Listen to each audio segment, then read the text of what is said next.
하나님의 말씀 마태복음 22장 15절부터 22절을 통해 하나님의 것과 가이사의 것이라 라고 하는 제목으로 함께 은혜 받고자 합니다. 오늘 본문은 예수님께서 예루살렘에 입성하신 이후 그분을 향한 적대 세력의 공격이 더 이상 숨겨지지 않고 노골적으로 드러나는 장면입니다. 지금까지는 반감이나 논쟁 수준이었지만 이제는 공개적 자리에서 의도적으로 예수님을 무너뜨리려고 하는 시도가 이어졌습니다. 여기서 우리가 주목해야 될 놀라운 장면은 바리새인들과 헤롯 당원들이 예수님을 공격할 때에 한 마음이 되어서 손을 잡았다는 거지요. 이들은 평소에 입장이 전혀 다른 앙숙 같은 그런 관계에 있는 자들입니다. 그런데 진리이신 그리스도께 앞에서는 서로가 다른 이해를 가졌지만 한 마음이 뭉쳐지고 있다는 것을 보여줍니다. 이 장면은 죄와 불신앙의 본질이 얼마나 강력하게 열려봐야 진리를 대적하고 있는가를 분명하게 보여주는 증거입니다. 그들이 던진 질문은 다음 같습니다. 가이사에게 세금을 바치는 것이 옳습니까? 옳지 않습니까? 라고 하는 내용입니다. 겉으로 보면 단순하게 세금의 문제에 대한 질문이지요. 그러나 그 속 내용을 들여다보게 되면 교묘하게 미리 설계되어져 있는 정치적인 함정이었다는 거지요. 예수님이 만약 옳다라고 한다 그러면 로마 지배를 인정하게 되는 유대인들에게는 반민족주의자가 되는 거예요. 그러니까 민심들이 얼마나 예수를 미워하겠습니까? 옳지 않다라고 한다면 로마에 대한 반역자가 되겠지요. 그러니까 즉시 정치 문제로 체포될 수밖에 없는 완벽한 함정이었다는 거예요. 예수님 대답은 그 함정을 초월하고 계십니다. 우리는 이 말씀을 후속사의 빛 아래에서 함께 다음같이 살펴보고자 합니다. 첫째는 우리 예수님이 외식하는 그 마음을 꿰뚫어보고 계신다. 그것이 15절과 18절 말씀에서 나타납니다. 15절에 보면 바리새인들이 가서 어떻게 하면 미리 서로가 언론하고 있는 거죠. 예수의 말에 올무를 놓을까? 그래서 의논 상의했다. 18절에 보니까 예수님은 그런 내용을 가지고 있는 자들에게 뭐라고 하느냐? 그들의 악함을 아시고, 이런 의논은 악하다는 거지요. 그리고 던진 말이 외식하는 자들아 어찌해서 나를 시험하느냐. 본문은 바리새인들의 아침이 얼마나 정교한가를 보여주고 있는 것입니다. 왜? 16절에 보게 되면 예수님께 나와서 부르는 호칭이 선생님이요 이렇게 부르고 있다는 거지요. 속은 지금 죽일 놈인데 겉으로는 선생님이라 라고 부르고 있습니다. 그리고 당신은 참되십니다. 진리를 가르치십니다. 아무도 꺼리끼는 일이 없으시니이다. 이렇게 칭찬을 해 주었다는 거지요. 근데 문제는 뭐냐? 이 말의 내용과 속 마음의 의도가 전혀 달랐다는 거예요. 그들의 말은 신앙의 고백이 아니라 철저히 계산되어져 꾸며 나온 것을 가지고 접근을 했다는 거지요. 겉으로는 예수님께 존경하는 마음을 가지고 있었는데 실제는 마음속에 어떻게 하면 함정에 빠뜨릴까 하는 정교한 설계된 덫을 놓았다는 거예요. 그래서 예수님은 즉시 그들의 악함을 아셨다. 이런 단순한 예수님의 인간의 어떤 눈치나 예감이 아니었다는 거예요. 요한복음 5장 25절에 보면 그는 사람의 속에 있는 것을 다 아시는 분이다. 우리 마음에 무슨 생각을 하고 있는지를 다 아시는 전지성을 가진 분이라고 말씀을 합니다. 안다는 것은 그 모습이나 행동을 아는 수준이 아니라 인간의 중심, 죄의 본질까지 꿰뚫고 있다는 거지요. 그 말을 왜 하는지 그 마음의 의도를 알고 계신다는 거예요. 사람은 겉으로 경건해 보일 수 있지만 그 속에는 하나님을 고여가는 본성이 항상 자리 잡고 있는 거예요. 주님은 바로 이 깊은 타락의 실상을 다 알고 계십니다. 이제 종교 지도자들은 하나님의 아들을 시험합니다. 그러나 예수님은 그 시험에 결코 흔들릴 뿐이 아니지요. 오히려 그 시험을 통해서 진리가 더 선명하게 드러나도록 그들에게 이것이 하나님의 뜻이다 하는 거울의 모습을 보여주고 있다는 거지요.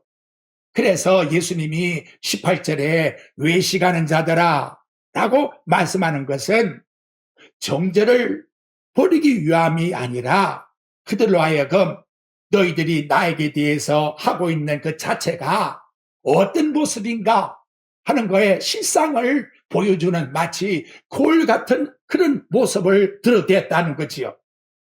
예수님은 인간의 그 모습이 아니라 종교의 외식과 위선의 뿌리, 곧 하나님 없이도 스스로 경건하다, 어려울 수 있다 라고 하는 마음을 가진 그 의에 대해서 정확하게 진단을 내려주고 있다는 거예요. 이 진단은 단순한 도덕적인 평가가 아니라 우리 인간이 하나님 앞에서 우리의 영혼이 어떤 존재인가를 그대로 실상을 다 드러내어 보여주고 있다는 겁니다. 중요한 것은 이 진단의 목적이 아니라 출발점이라는 거죠. 주께서 외식이 드러나는 그 이유는 정죄를 하여 끝내기 위함이 아니라 그 거짓된 의를 무너뜨려서 참된 구원의 필요성이 뭔가를 솔직하게 그들의 심령 속에 두드려주기 위해서 이와 같은 역할을 하고 있다는 거예요. 누구든지 외식을 하고 있다면 어떻게 십자가가 필요하겠나 그 말이죠. 십자가가 필요하기 위해서는 네 외식이 무너져야만 십자가가 필요하다는 것을 너 스스로가 깨닫고 느끼게 된다는 거지요. 주님은 먼저 우리의 가면을 벗기시고 우리 자신이 하나님 앞에 스스로 어렵다 할 수가 없는 존재라고 하는 사실을 깨닫게 해주시는 분입니다.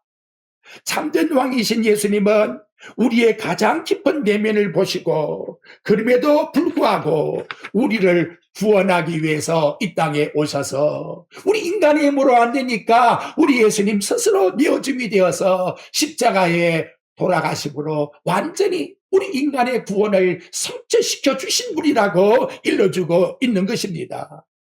두 번째 말씀드리고자 하는 것은 데나리온을 드러내시고 보여주었다는 거지요.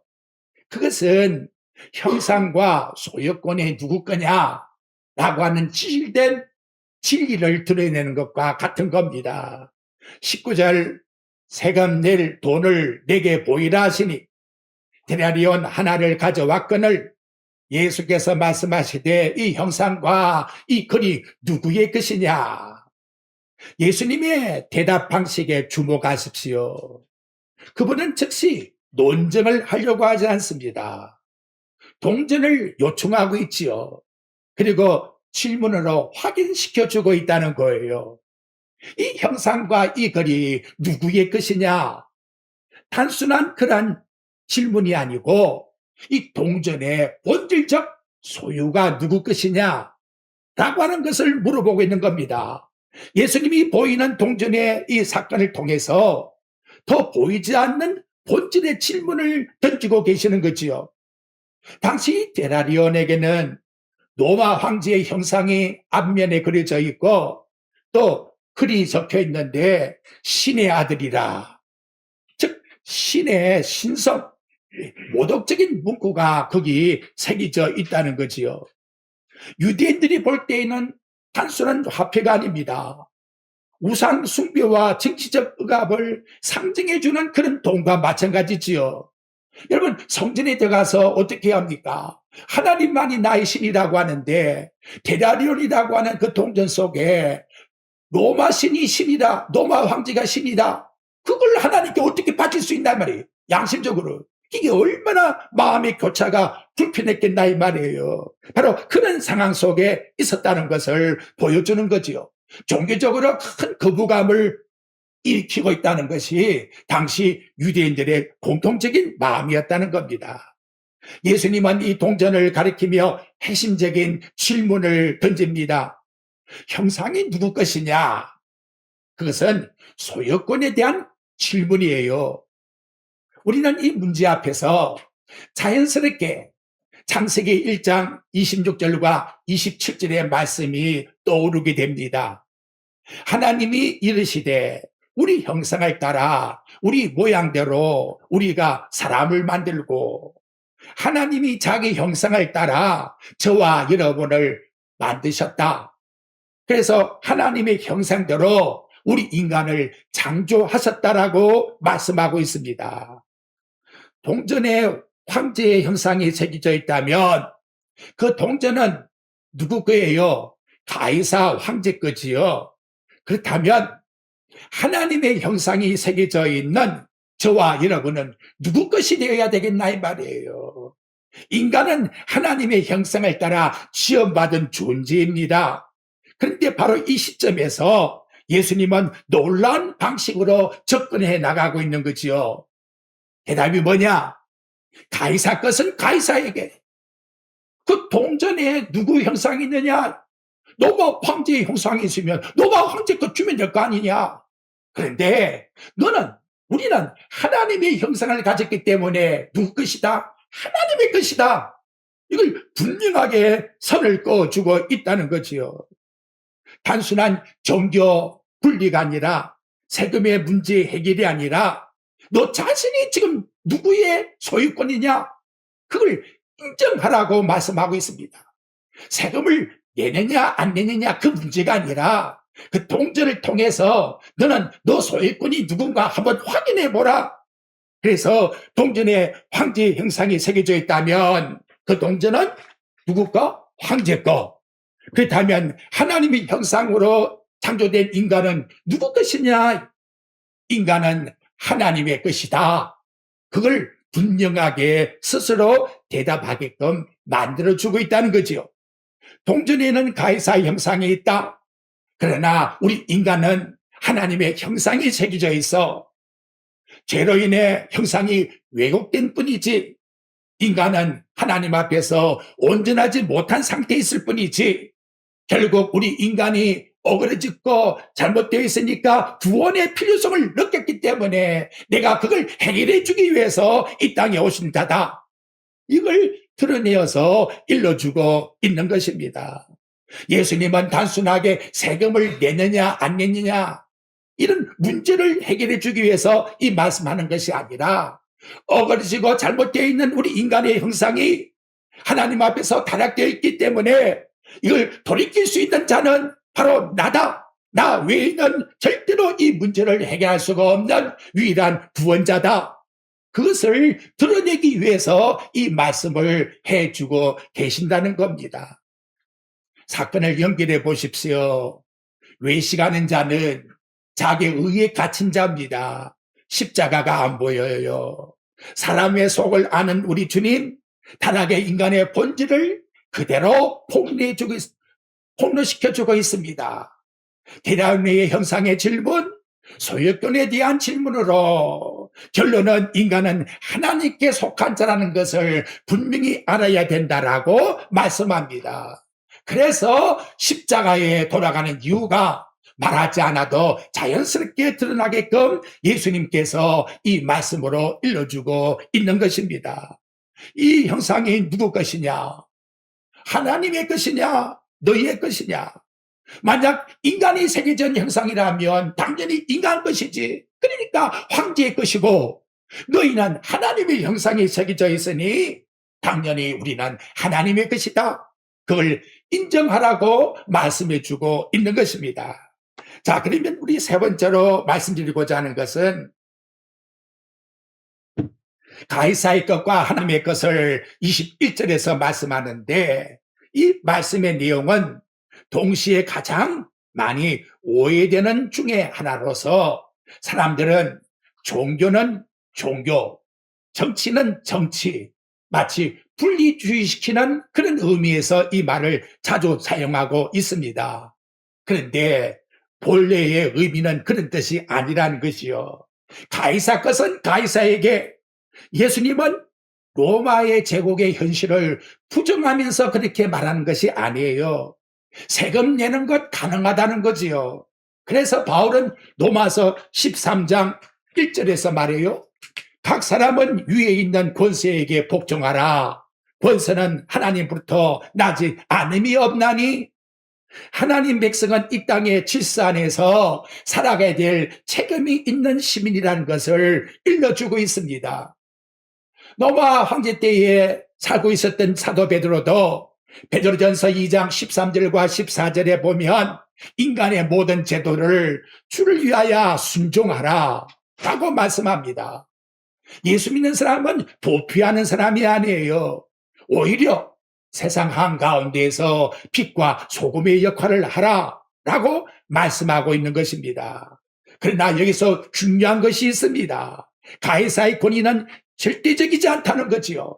가이사의 영역은 있지만 영역은 한계가 있다는 거예요. 그 영역 안에서 우리가 이 세상 살아가니까 질서를 지켜나가는 것이 그리스도인의 본분이라는 것을 일러주고 있는 겁니다.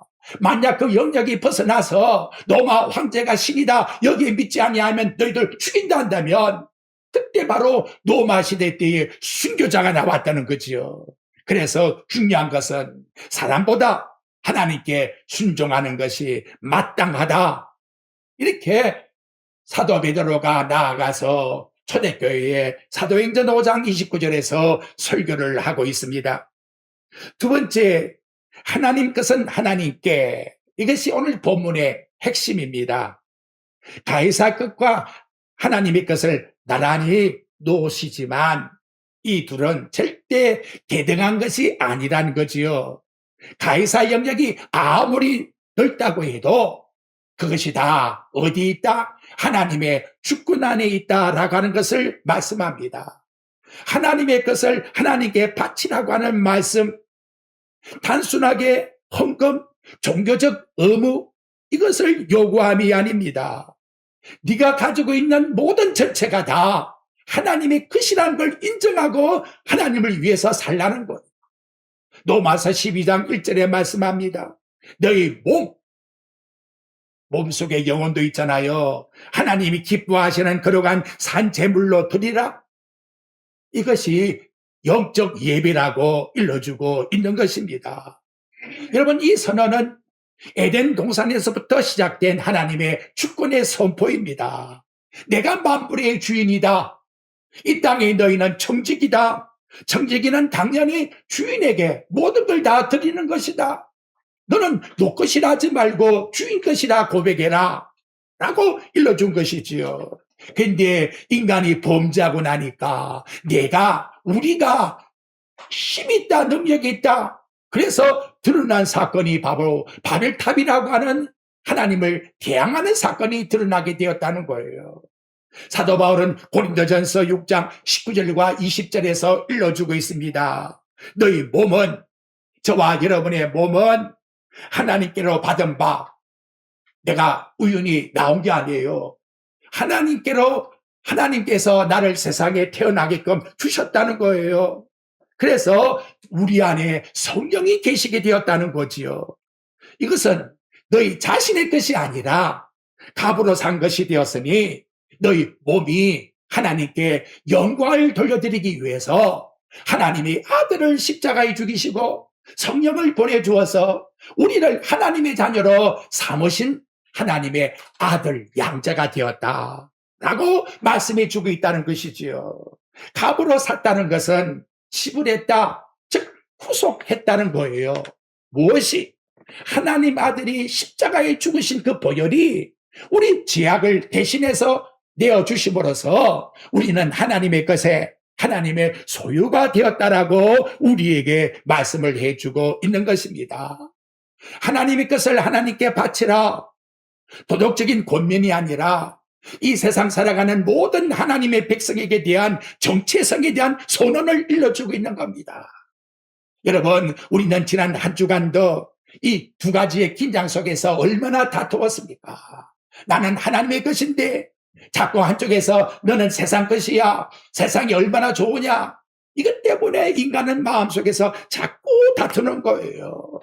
그래서 우리 예수님은 십자가에 돌아가신 그 이유를 너를 네 피로 값주고 사서 하나님의 아들로 삼았으니 세상에 말하고 있는 황제의 가이사 것이 아니라는 걸, 우리는 본질적으로 하나님께서 우리에게 형상을 준 하나님의 것이라는 것을 인정하고 이걸 지켜나가라고 일러주고 있는 것입니다.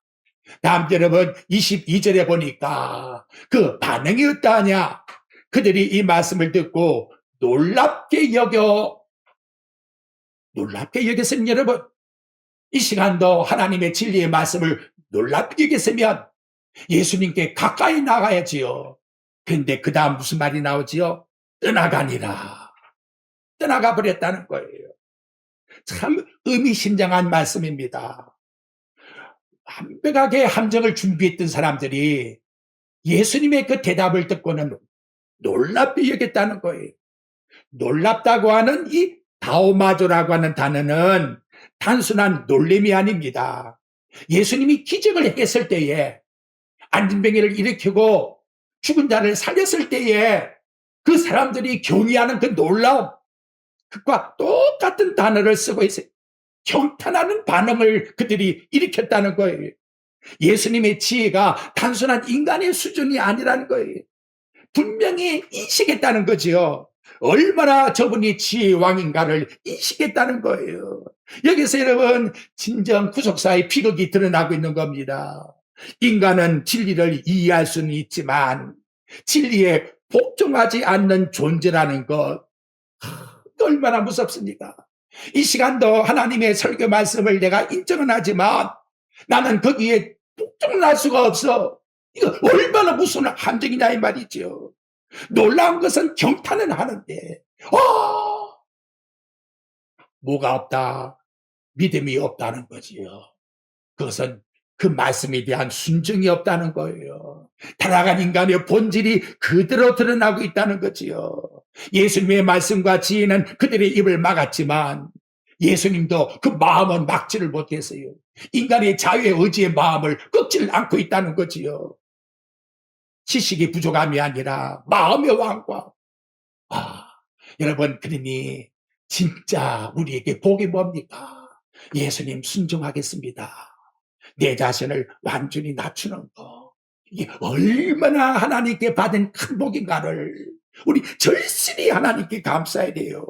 기적을 본다고 해서 믿음이 생기는 게 아니에요. 지혜를 인정한다고 해서 회개가 일어나는 것이 아니에요. 참된 믿음이라는 것은 단순한 감탄에서 나온 것이 아니라 내 자신을 십자가 아래 부인하고 그 말씀 앞에 순종함이라는 것을 기억해야 됩니다. 왜 떠납니까? 그 모든 말에 경탄은 있지만 나는 당신 앞에 그러나 굴복하지는 못하겠어. 그래서 떠나고 있다는 것을 오늘 우리에게 일러주고 있는 것입니다. 예수님의 지혜는 완전한 진리를 드러내셨지요. 인간의 반응은 경탄하면서도 거부합니다. 문제의 본질이 지적 문제가 아니라 영적 반역으로 드러나고 있다는 거예요. 인간은 스스로 믿음에 이를 수가 없어요. 그래서 구속사는 이렇게 한 걸음 나아가 우리에게 일러줍니다. 단순히 보여주는 것으로 인간이 변화되지 않기 때문에 하나님은 죽은 자를 살리시는 은혜, 하나님의 영적인 성령의 능력이 아니면 누구도 예수 믿을 수가 없고 이 시간도 하나님 말씀 앞에 나와서 내 자신을 굴복시킬 수가 없다는 것을, 여러분, 이 한 시간도 우리가 간절히 사모할 것은 성령을 통하여 내 마음에 새 마음으로 감화 감동을 주는 것, 이것이 진정한 하나님께 받은 복이라는 것을 일러주고 있는 것입니다. 요한복음 1장 11절에서 이미 하나님 말씀은 메아리 쳤어요. 자기 땅에 오매 자기 백성들이 영접하지 아니했다라고 말씀하고 있습니다. 단순한 거절이 아니에요. 구속사에 반복되는 인간의 반응을 드러내고 있는 거예요. 빛이 왔지만, 진리가 왔지만 사람들은 어둠을 사랑하기 때문에 진리를 경탄하면서도 순종하지 않고 거역해서 자기 길로 가고 있는 것, 이것이 바로 이 본문 말씀 속에서 오늘날 드러나고 있는 말씀이라는 거지요. 근데 여러분, 떠나가지 않고 그 앞에 순종하는 자가 있더라는 거지요. 그게 진짜 복 있는 사람입니다. 어떤 사람이 그랬습니까? 사도 바울 보십시오. 사울 얼마나 예수님을 거역했던 사람입니까? 그러나 다메섹 도상에서 예수를 만난 다음 그는 자기 자신의 모든 게 무너지고 이제는 진리만을 드러내었어요. 누가? 예수가 하나님의 아들이라고. 니고데모 보십시오. 밤에 찾아와서 어떻게 해야 사람이 거듭납니까? 두려운 종견이었지만 결국은 십자가 앞에 주님을 따라가는 그와 같은 종이 되었다는 거지요. 막달라 마리아 보십시오. 7 귀신이 걸렸지만 그러나 부활하신 우리 예수님 사랑해서 누구보다도 먼저 가서 예수님께 기름을 받아들이기 위하여 간 그와 같은 하나님 앞에 경건한 사람이 되었다는 것이지요. 이제 우리는 중요한 통찰력이 여기서 나옵니다. 경탄은 시작이며 예비로 이어져야 이게 진정한 구원이 되는 거예요. 예비라는 것은 내 자신을 완전히 하나님 앞에서 굴복시키는 거예요. 자, 이제 이 바리새인의 함정과 정치적 올루 앞에서 하나님의 구속 사역이 어떻게 성취되는가 보십시오. 함정. 그런데 예수님은 십자가로 나아가지요. 십자가 구원의 완성이 되었어요. 인간의 악한 의도 예수님 다 알잖아요. 이런 교묘한 모략을 꾸며서 예수님을 십자가에 못 박았지만 하나님의 경륜은 오히려 그 모든 죄악을 대신 담당하시고 어렵다함을 주기 위하여 3일 만에 부활한 이런 놀라운 경륜이 일어나게 되었다는 거지요. 결코 하나님의 걸어가신 의를 꺾을 수가 없는 것입니다. 그와 같은 구속의 의미가 창세기 50장 20절에 요셉을 통해서 드러난 거예요. 당신들은 나를 해하려고 했지만 하나님은 그것을 선으로 바꾸셨다. 참 오묘하잖아요. 우리 인간은 죄악의 죄 쪽에 있는데 하나님은 최고의 구원을 우리에게 입혀주었습니다. 인간은 거절했건만 하나님은 오히려 우리를 선택해 주셨어요. 우리 인간은 죽음 속에 빠져야 되지만 하나님은 그리스도를 통해서 새 생명이라고 하는 부활을 안겨주었으니 얼마나 감사합니까? 이것이 하나님의 구원의 경륜이라고 우리에게 일러주고 있습니다. 결론적으로 하나님의 형상을 회복하여 하나님께 돌아오라. 이것이 오늘 말씀의 내용입니다. 성도 여러분, 단순한 세금 문제 가지고 논쟁을 붙이는 것이 아니고 하나님 앞에서 나는 진정 하나님의 소유된 하나님의 자녀인가? 라고 하는 정체성을 우리에게 묻고 있는 겁니다. 데나리온에는 황제의 형상이 새겨져 있지만 저와 여러분에게는 무슨 형상? 하나님의 형상이 새겨져 있어요. 그리스도의 십자가의 형상이 저와 여러분에게 새겨져 있기 때문에 우리는 하나님 앞에 하나님 주님과 동행하는 부활의 영을 우리는 가지고 살아가고 있다는 것을 기억하셔야 합니다. 하나님의 것이어야 할 우리가 하나님께 온전히 드리지 못하는 존재가 된다면 이 문제 때문에 우리 예수님이 와서 십자가에서 문제를 해결해 주신 것이 아니겠습니까? 그렇다면 이제 우리는 단순히 헌금의 문제를 가지고 논하는 것이 아닙니다. 내 자신, 나와 여러분에게 있어서 내 자신이라 할 것 같으면 우리의 시간도, 우리의 재능도, 우리의 미래도, 내 생명도 다 누구 것이다? 주님의 형상이 새겨져 있기 때문에 주님의 형상이 새겨진 그 주님의 것이다. 그래서 주님의 것을 위해서 살아가는 존재라는 것을 인정하는 것. 이것이 하나님이 오늘 저와 여러분에게 주신 말씀의 내용입니다. 이제 결론의 요한계시록 11장 15절 말씀을 대면하고자 합니다. 뭐라고 되어 있느냐? 세상의 나라가 우리 주와 그리스도의 나라가 되어 그가 세세토록 왕노릇하리로다.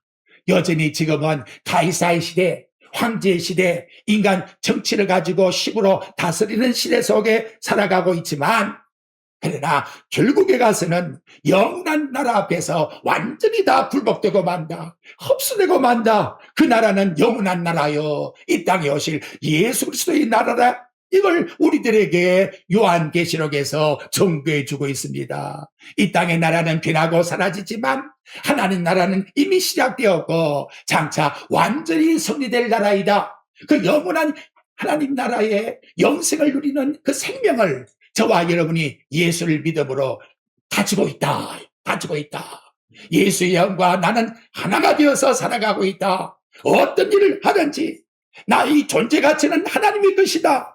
하나님이 나의 주인이시다. 그러므로 나는 청지기의 하나님 앞에서의 종으로서 이 일을 어떻게 하나님의 주인을 위해서 살 것인가? 이것이 올 우리의 모든 생활 속에서 적용하라고 말씀하고 있습니다. 자, 우리 한번 따라해 봅시다. 주님, 나는 주님의 것입니다. 주님, 나는 주님의 것입니다. 한 번 더 크게 봅시다. 주님, 나는 주님의 것입니다. 주님, 나는 주님의 것입니다. 그러면 아멘이에요. 더 이상 바랄 게 없어요. 세상에 흔들리지 말고 이 말씀 꼭 붙잡고 나는 주님의 것입니다 하는 하나님 백성답게 살아가는 저와 여러분의 삶이 되시기를 우리 주 예수 그리스도의 이름으로 축복드립니다.